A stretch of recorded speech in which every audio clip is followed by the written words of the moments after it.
So we obviously just got back from the mountain region with Abdi making it on the men's side. He was All-American last year, I think at 35th place. So that's the goal again, is to repeat that.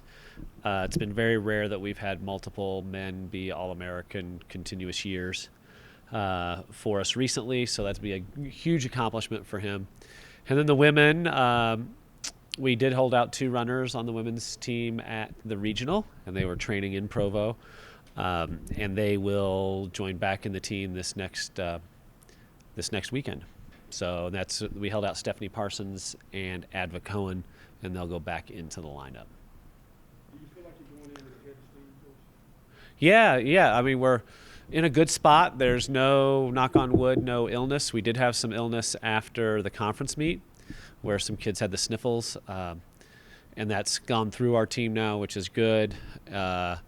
And everybody's in the right spot. We just finished our last session of the year, which was super easy out there, and they're going in the right direction. How strong do they look as opposed to some of the other teams you've faced? Oh, they're as gifted as any team we've had. They're very deep. We're about 12 deep, so they're very deep. Unfortunately, we can only run 7. I do think we could probably have 2 teams that would place very well at nationals, but we only get to pick one. They compare to every team that we've ever had, and we've been lucky enough. I think we've been top 10 the last 10 years, so we've been lucky enough to have a really good streak going. Coach, these big meets that you guys have competed in, aside from the event itself, what are the biggest things that the athletes have gotten out of, like the experiences of like leading up to these events and the preparation? Like what do you feel like has prepared them the best for the championship? Well, for this year, as opposed to last year, we've been able to travel and been able to go to some meets that have huge volume in them. Notre Dame and the Wisconsin Nuttycombe Invitational has huge volume, lots of runners, so that it's a very similar meet size. Actually, Wisconsin meet is actually larger than this meet is in terms of pure numbers. So just being able to run in crowds and being able to navigate through, that's different from this year as opposed to last year, because we were fortunate enough that we got to race, but we were in Las Vegas in very small meets every other weekend. So that's what's different this year. What they're, I think, most excited about is going to the beach after the meet. I mean, that's they talk a lot about that and getting their nails done. So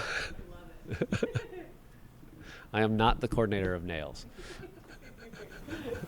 What do you say to them on meet day? Like, do you have to remind them to have fun or anything like that? Yeah, we are.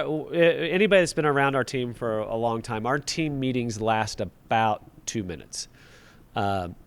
They are as short as possible. We don't talk about a lot of stuff. We make sure everybody has their number, everybody has their credential, and literally to find your teammates that you train with every day. That's important, especially on this course, because it's out in the woods a lot. We can't get to them. We can only get to them 4 total times. So they'll be out by themselves. So it's important that they find their friends and find the people that they train with. They're one of the best young training groups in the country, and to just run with who you train with every day. That's what we tell them. So that's about the length of our team meeting right there. That's it. It's going to be a little warm compared to what we're used to. I think it's going to be upper 60s. We've prepared for it as best we can. The humidity is going to be higher, obviously, than what we're used to here. But we've tried to do everything we can to prepare for that. To hold out Stephanie and Adva, was it the same reason or were there different reasons? Oh, no, they were perfectly. They had no sniffles, no nothing. For Stephanie, it would have been her second race at altitude, and we didn't necessarily want to do that, have 2 races back to back, because she'd never raced at altitude other than the conference meet. And Adva, coming off the Olympic year, we felt needed another 3-week training block, and that's happened, and it's been exceptional. There's been not a, knock on wood, not a hiccup in her training. We just wanted to give a little more time. And if you look at some of the top teams throughout the country, just about everybody held people out North Carolina State, the number 1 team in the country, held 2 people out. BYU, who's ranked right behind us at 4th, held 2 people out. University of Colorado held 2 people out. So it's just kind of one of the things that if you have a chance to do that and can do that, it's a very positive. So is this Adva's last cross country meet Yes, for you it guys? is. Is she Yeah. have track eligibility? She has indoor track right now, yes. Yeah, what's it been like watching her develop and grow as a person since you've had her? Well, it's a great question because she has grown into a great leader on the team.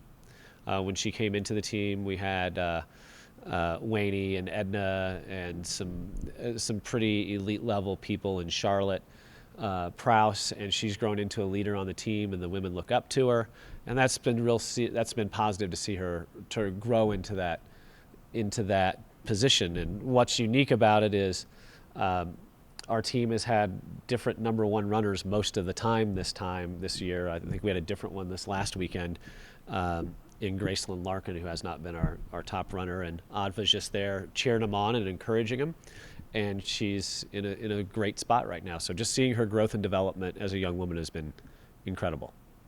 How fierce is the competition going to be? There are some very, very good teams. I think there's probably 6 that have a shot on the given day. North Carolina State is very good. Colorado with Coach Wetmore has done an incredible job for 2 decades, maybe longer. I don't know how long. Sorry, Mark, I don't know exactly how long you've been there, but a long time.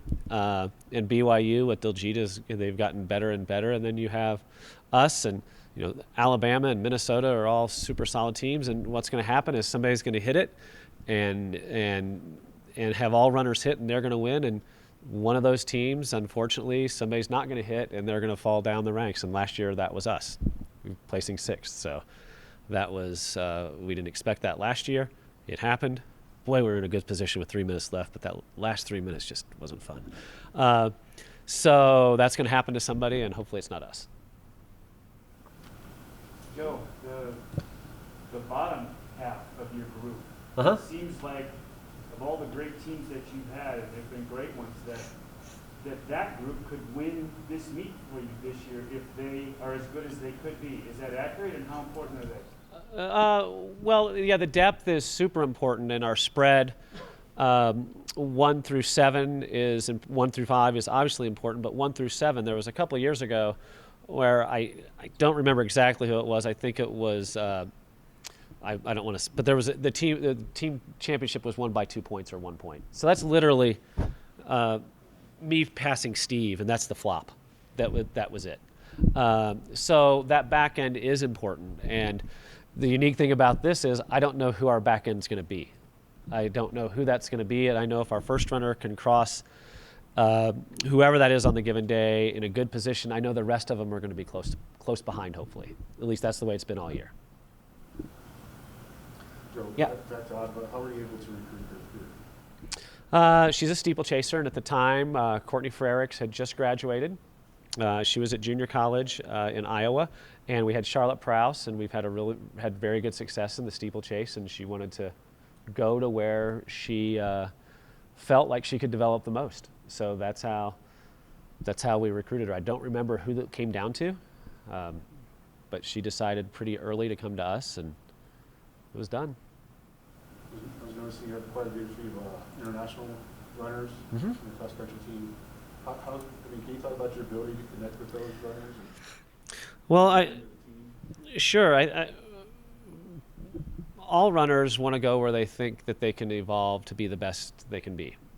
And we have a good relationship not only in the United States, but also throughout the world of making sure students have every opportunity to be successful. And they know that. The word spreads. We know coaches throughout the world. We know people throughout the world. And they tend to come to us a little more than we go to them. And they may be looking at 5 or 6 schools in the United States, but it's not blind recruiting where we're sending out a questionnaire to somebody in Sweden. It's somebody that has, hey, I'm down to my 6 schools, you're one of them, do you have interest in me? And then we'll do our research, and go from there. But we have people from everywhere. We have, you name it, we have people from the West Coast, the East Coast. We don't have many people from the South yet. So that's about it. And how they end up fitting on the team and really makes the team? Oh, it's great. I've talked about this many times. We laugh every day. We talk about our diversity, about what we are a microcosm of what New Mexico is. We're people of all races, religions, and that's what makes life fun. And when you're around our team and you hear the conversations that people have, they're not all built the same, and that's what's fantastic.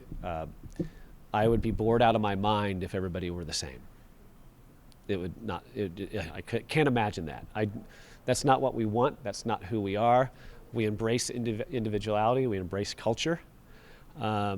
We embrace all walks of life, and that's what makes not only the university unique, but also the world. And maybe sometimes we forget that. And during the pandemic, was it anything tougher for them as far as reaching home or going home? Well, I think it was tough for everybody, whether you were far away, but we did have some kids that couldn't get home because of international travel and going back and forth. But for everybody that was here, they were here online classes, so it was difficult for everybody, not only for the kids, but the people with normal jobs and you guys. I mean, it was just, how many Zoom calls did you guys do? Too many. It's just should have invested that back in the day. We would have hit a home run. And Joe, what's the plan over the next few days? You guys just leave tomorrow? Yeah, we are going to leave tomorrow. We like to go in and run the course on 2 days before. I don't like to be there the day before the race. It's just one of those quirks that I have. A lot of quirks. That's one of the many quirks that I have. So we'll go in tomorrow. I typically like to go in a little late, but with all the travel issues that have happened throughout the country this past couple of weeks, I want to be able to fix any problems if we get somewhere and get stuck, or if we leave and we can't get somewhere. So we need to be able to fix things. So we'll get in tomorrow afternoon. We'll go for a light run, eat dinner somewhere. Laura's got it all planned out. And then Wednesday we'll do the course. Intake that day will be taken pretty seriously with paying attention to what's going on around you, paying attention to the tangents on the course and how we can run it. And that'll take us a couple of hours, and then we'll just chill. I think the women want to do karaoke, which should be fantastically terrible, but that's so. And then Friday we'll hang out, go for a run, probably somewhere in the woods somewhere. Then Saturday get up bright and early, really early for us. So we'll be up. Sing, Jeff? Pardon me? You gonna get up to sing, Tim? I will probably be forced to, which will not, as long as I put all the phones in a basket, so it can't be filmed. You have a go-to song? I don't have a go-to song. Wow, it's got tragedy written all over it, doesn't it?